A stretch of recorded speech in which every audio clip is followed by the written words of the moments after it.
ProCognita, Get Agile podcast. Professional Coaching in Agile. Interview with Lucia Baldelli. Hi, and welcome to Get Agile podcast. I'm Tomasz Wykowski from ProCognita, and today with me is Lucia Baldelli, Agile coach and professional coach. Welcome.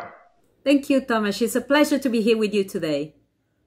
So let's start with the very first question about those two coaching, Agile coaching and the professional coaching. From your perspective, what is the difference? Okay, great. So professional coaching, when I think about professional coaching, I think about three key words. The first is partnership, because we are working with a client and we are equal partners with our client. The second is focus. We are having a focused conversation to help our client move forward with their challenge. The third is insights. We're helping our client to get insights about their situation so that they'll be able to move forward with that. And it's a relationship, right? It's not just a one-off conversation. It's a relationship that happens over time. We can bring professional coaching to the Agile coaching space. And being a professional coach is one of the 4 hats that an Agile coach should wear. And that's really important, because if you bring professional coaching skills to leadership coaching or team coaching, you can actually make the difference, because you're capable of building sustainable growth by looking at your clients as competent and whole and helping them to grow and develop themselves instead of you fixing them. Yeah, which is kind of biggest difference between Agile coaching and let's say Agile consulting. When coach comes in having all the answer. So okay, so you said the Agile coaching is one of 3 legs for the professional coaching is one of the 3 legs for the Agile coaching. So the other 3 are facilitation, mentoring, and teaching. All right, so just to be on the same page. Okay, so the challenge we often have as Agile coaches when we go into the organization is expecting answer and expecting quick fixes. Now, with the coaching approach, you're looking for those answers inside the organization, inside the customer knowledge, inside the what customer already know. How do you deal with this one, like with the tell me how to fix my problem approach? Copy and paste of organizational models doesn't work. Whatever I see, we know that. How do you explain that to the customer? Okay, so what I'm there to understand what they would like to achieve. Understand what they are currently struggling with that is not helping them achieve those goals, and we can co-create together the path, the journey, the growth to go from where we are to where we would like to be. And this has to be a co-creation. It doesn't have to be just giving from my side, because the moment I start with my agenda and I come in with my playbook of things we should be doing, I'm not coaching anymore.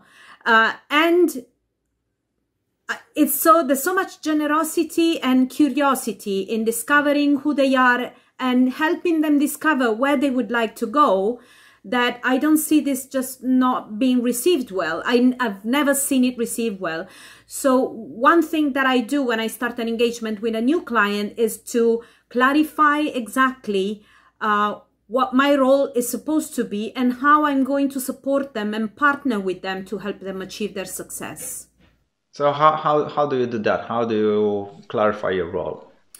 I simply explain it. I'm clear about what I would do and what I wouldn't do. I'm clear about how I would handle confidentiality, for example. And this is particularly important, not just when you work with executives or senior leaders, but also when you have team relationship and then individual relationship within the team, because you want to make sure you keep separate containers, right? And the information that someone is sharing with you in private doesn't go to somewhere else. So I want to make that clear. And I do that at the start so that we set expectations and we design together how we are going to be with each other. It's not just, you know, something that comes as a surprise to the client.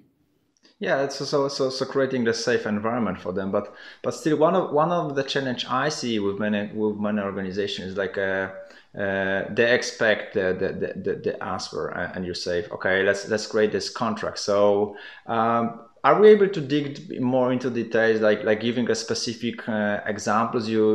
So what do you tell the customer? Like, how do you make sure they don't push you for giving them the simple answer for the difficult questions? So there might be cases where actually you have to draw from your backpack, right? Because we are agile coaches, we have lots of experience, and this is a value add as well for our clients. So if I feel that the client doesn't have the knowledge, so they don't know, they simply don't know, then it could be that could be the right time to maybe support the client in their choice. And I would do that by just putting some options on the plate, but the accountability and responsibility to take the right option for their culture, for their organization, for their strategic goals is theirs, it's not mine. So I would do that. So if they want some answers, I would provide definitely options, but it's not my responsibility to choose what they want to do with their organization. So this is one of the other agile the coach mentor, hat, yeah, exactly. like mentor, and the trainer. And the second thing I want to stress out, you give the options. So like giving one option is not giving the options, because they assume that you know how to do it, and they're going to do this most likely. Exactly. And you know, an easy trap to fall into for agile coaches is to become attached to what they offer, to what they propose. And that's when the moment you start coaching, because you become passionate about the change as you want it instead of helping the client choose. So we have to be very careful with that. Yes, and basically it's rather about our change and our goals than the customer goals, which is kind of difficult, because they know you're the expert, and they know you are supposed to do the change, and you're telling them they are supposed to do the to do the change. So it's like you know, going into the little withdrawn from giving them the answers, and it's like is it natural for you, or do you have any specific techniques for making sure that you don't jump into the conclusion? How you do that from your experience? You want to know my secrets? just one. You know that brings more attention to. I know. I'm joking. I'm just joking. So I've made a lot of mistakes myself. So the way I've learned is just by falling and then standing up again. I remember I've been very passionate about restructuring from component teams to cross-functional teams when I saw that was not in place. And I've worked with more than one organization who were actually struggling to do that. But let's say the moment you start pushing your idea, you get resistance back. And then you have that sort of awareness awakening. Hey, this is not your company. This is not your agenda. The moment you start pushing, you're not coaching anymore. So I guess it's for whatever change, they have to feel the need. They have to feel the urgency for the change. You cannot just, you know, ask them to do it. It will never work. All right. So what I'm hearing is like you start with understanding the problem. You start with giving them the options, building the relationship, right? And then, if needed, then you provide the knowledge, but you also provide the options for those people. Yeah, that would be the least option, though. I mean, my dominant stance would always be coaching, because what I've found is that organization I've been working with and I've worked with in the past know their answers. I don't need to tell them.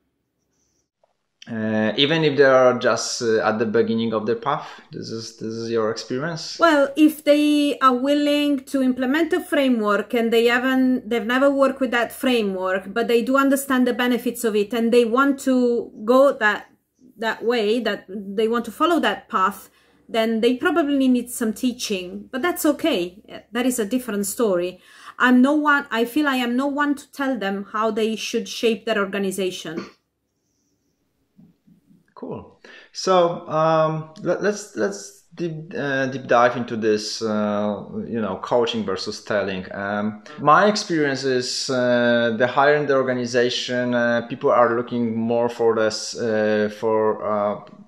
getting an answer instead of getting the coaching. They want an answer for the question. Like it's maybe easier to talk with the team, give them the options, but going to the CEO of the organization and starting to do the analysis without giving them some answers may be more difficult. Is it my experience only, or is yours as well? No, I've seen that happening, but I just don't go there.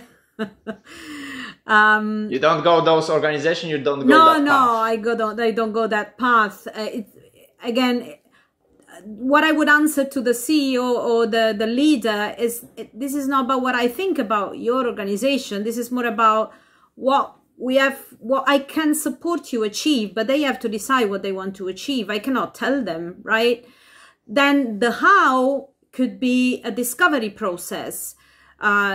We don't have to implement a framework. We might go for emergent practices or experiments. So it's more about moving from like a predefined, planned kind of culture towards a more evolutionary approach. Let's see how one cross-functional team works, and then let's compare it to performance of other non-cross-functional teams, and let's see which ones is serving your purpose.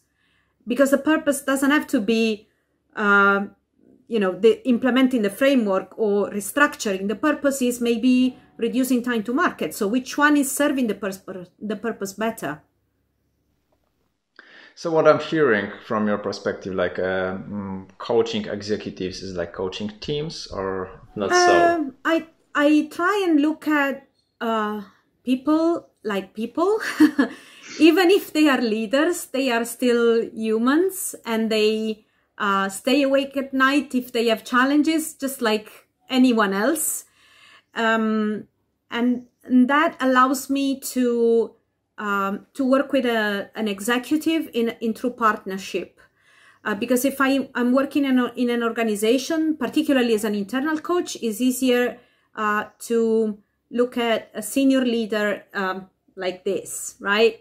You're not a thought partner, you're not at the same level, but there's a hierarchy that is impacting your relationship. So I try and see them as, hey, we're all in this boat together. We are both humans.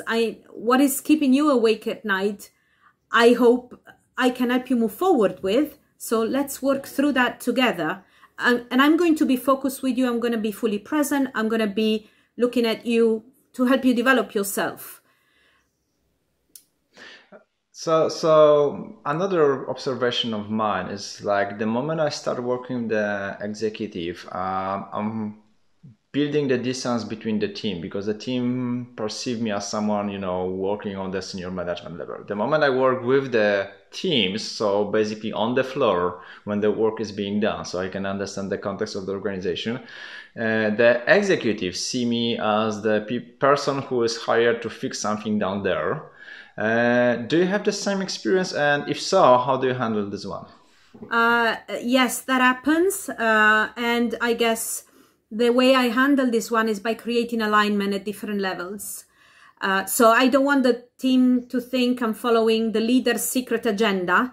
I want them to be all on the same page about the change we're going to make together and the objectives we would like to achieve.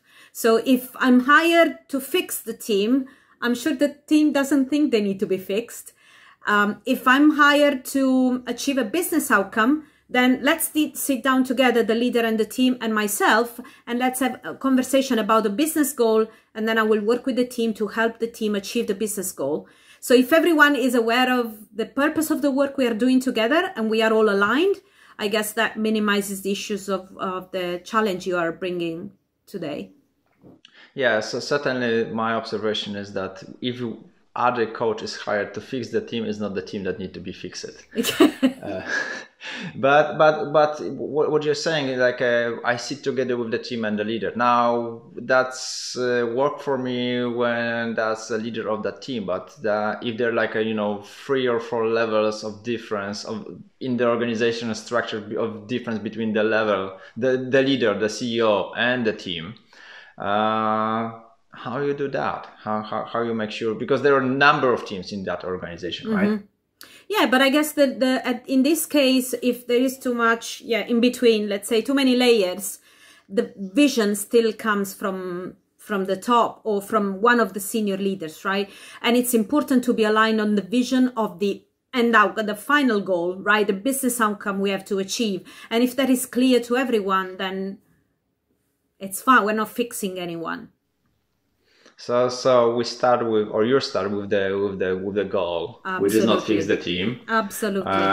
Will you start with some metrics, I guess, or around that goal? Yes. So the goal has to be measurable, because we both have to know, the coach, well, the three of us, the coach, the leader, and the team, or the teams have to know when we achieve that business goal.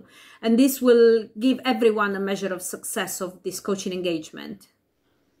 And when you discover that the goal is either not applicable or like invalid anymore, did you have a kind of this situation when you start coaching and you see that's not the biggest problem that the team has? Yeah, that can happen all the time, even in one-on-one relationship. If that happens, we then need to recontract again. So understand, okay, we have learned something. The initial goal is not what we want anymore. Then what is it right now? And how do we know we achieve it? So it's a time to have that conversation again.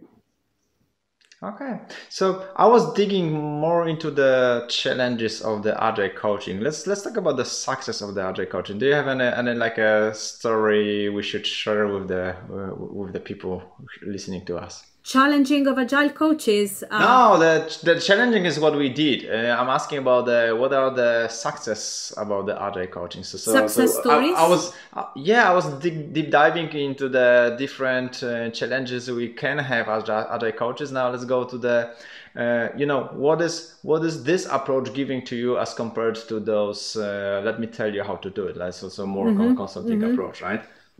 Yeah, you are... So I'm going to say something that might resonate or not resonate with some people, but you are building sustainable change that will exist after you leave the organization. So the mission of an Agile coach should be to disappear at some point. I wouldn't say make yourself redundant, because there's so much work in an organization. There's so much to improve, but you have to be able to step back at some point and let them do it. And you can do it only if you build sustainable change, only if you look at them as, hey, they're able to fix themselves. There's nothing to fix in the first place. There's only learning.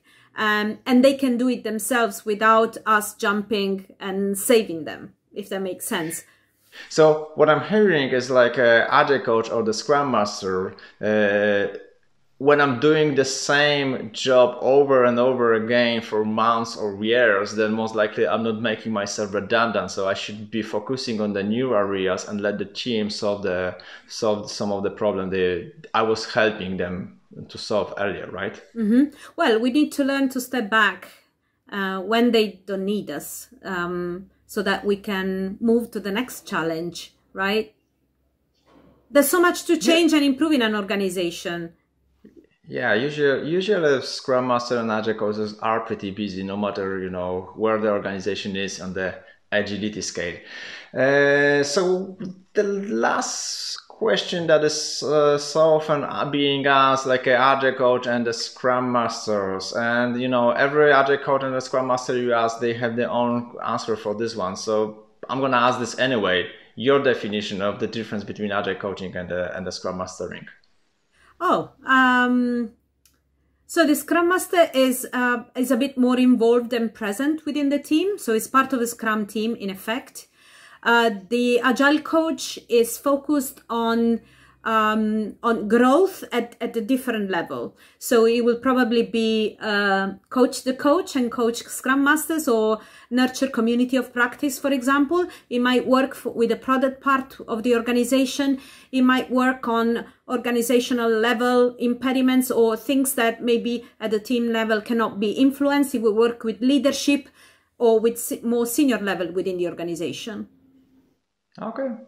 And the one recommendation for people who growing as Agile coaches, or people who grow as a Scrum Master from the professional coaching perspective, what you would recommend to them? To have some formal education about professional coaching, because the impact they can make is so different if they have that mindset. It's been a truly transformational journey for me, and I've seen other people going through the same journey, and the impact you can make is incredibly more powerful. Okay. Thanks a lot then for this conversation, and really enjoyed this one, and we can share some of the information about how to become the professional coach in the links under our recording. Thank you. Thank you for having me, Tomasz. To learn more, visit procognita.com/getagile.